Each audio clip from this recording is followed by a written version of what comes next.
નમસ્કાર પ્રણામ મિત્રો, સ્વાગત છે તમારું એક નવા વિડીયોમાં। દોસ્તો, આજનો વિડીયો દગો આપનાર લોકો કેવા હોય છે એ જાણવા જરૂરી છે એના વિશે છે। તો ચેનલમાં નવા હોવ તો લાઈક, શેર અને સબસ્ક્રાઈબ જરૂર કરી દેજો અને આ વિડીયોને છેલ્લે સુધી જરૂર જુઓ જેથી પૂરતી માહિતી મળી શકે। તો ચાલો શરૂ કરીએ। નંબર 1, શરૂઆતમાં ખૂબ મીઠું મીઠું બોલવું, પછી હળવે હળવે બદલાઈ જવું।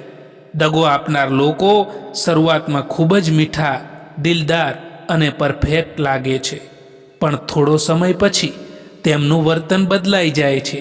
પ્રારંભનું મીઠાશ એ માત્ર વિશ્વાસ જીતવા માટે હોય છે। નંબર 2, તમારી કમજોરીઓ ખૂબ જ ઝડપથી જાણવાનો પ્રયત્ન કરે। તેમને તમારી તાકાત નહીં પરંતુ તમારી નબળાઈઓ જાણવામાં રસ હોય છે।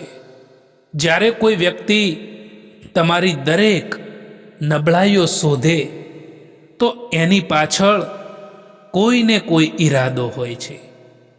નંબર 3, વાતો વાળી વાળીને કરે, સીધો જવાબ ના આપે।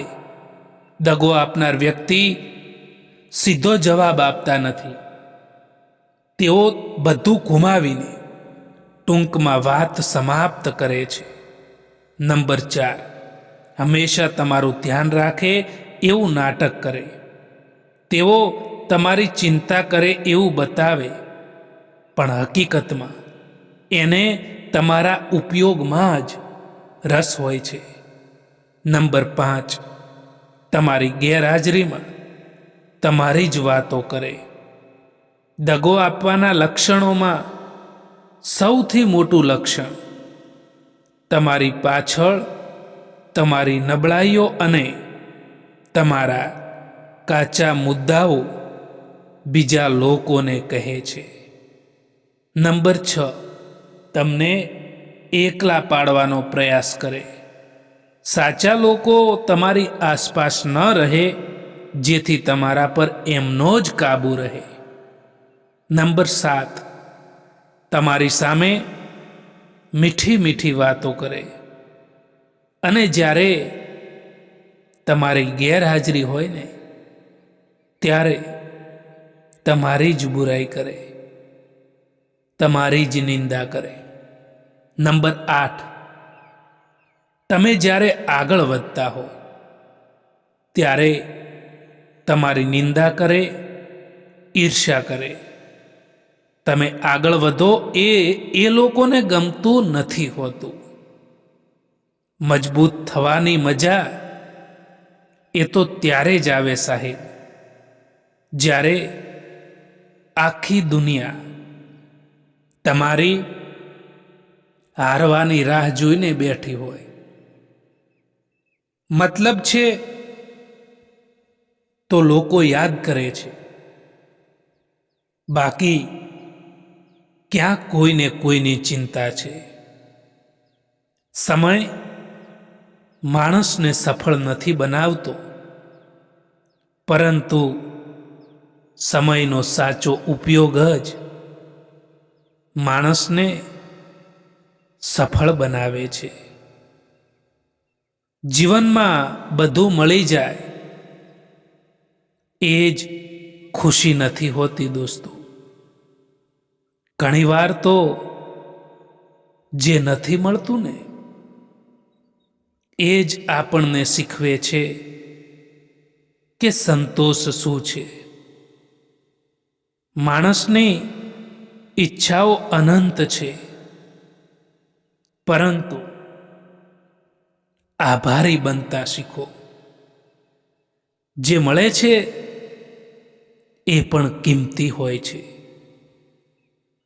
કોઈ પણ વ્યક્તિથી વધારે પડતી રાખેલી ઉમ્મીદ એ તમારા દુઃખ અને તમારી ચિંતાનું કારણ બને છે। મિત્રો, જો કર્મ ઉપર વિશ્વાસ અને ભગવાન ઉપર શ્રદ્ધા રાખશો ને તો સમય કેટલોય પણ ખરાબ કેમ ના હોય, પરંતુ રસ્તો જરૂર મળી જાય છે. મતલબના સંબંધો જેટલી જલ્દી બને છે એટલી જ જલ્દી એ તૂટી પણ જતા હોય છે. જીવનમાં ક્યારેક ક્યારેક એવી પણ પરિસ્થિતિ આવી જતી હોય છે કે કોઈ વાત કરે તો પણ ઠીક અને ના કરે તો પણ ઠીક. આ જમાનો ત્યાં સુધી પહોંચી ગયો છે સાહેબ, જ્યાં કપડાં મોંઘા અને માણસની કિંમત સસ્તી થઈ ગઈ છે. જો બીજાથી ઉમ્મીદ રાખશો તો હારી જશો, અને જો પોતાનાથી ઉમ્મીદ રાખશો ને તો જરૂર જીતી જશો. દોસ્તો, યાદ રાખો, જિંદગી એની સાથે જ ખેલ ખેલે છે જે એક બહેતરીન ખેલાડી હોય છે. જેટલું મોટું સપનું હશે એટલી જ મોટી તકલીફ હશે, અને જેટલી મોટી તકલીફ હશે ને એટલી જ મોટી સફળતા પણ હશે. ઘણીવાર શબ્દો નહીં પરંતુ શાંતિ જવાબ આપે છે. જેને સમજવાની ક્ષમતા હોય તે બે શબ્દ વિના પણ સંદેશો વાંચી લે છે, અને જેને ના હોય એને તો આખું પુસ્તક લખો તોય ખાલી જ રહે છે.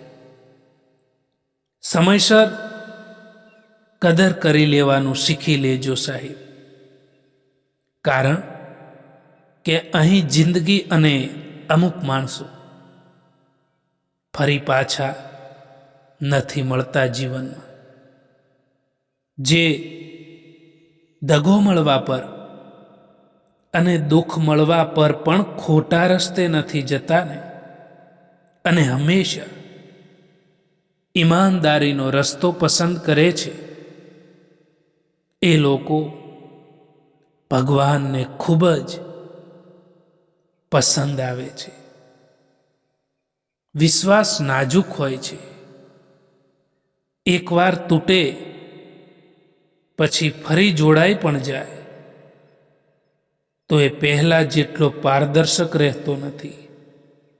એટલે સંબંધમાં શબ્દો બોલતા પહેલા હજારો વખત વિચારજો, કારણ કે શબ્દોમાં જ સંબંધો રચાઈ પણ જાય છે અને શબ્દોમાં જ સંબંધો તૂટી પણ જાય છે.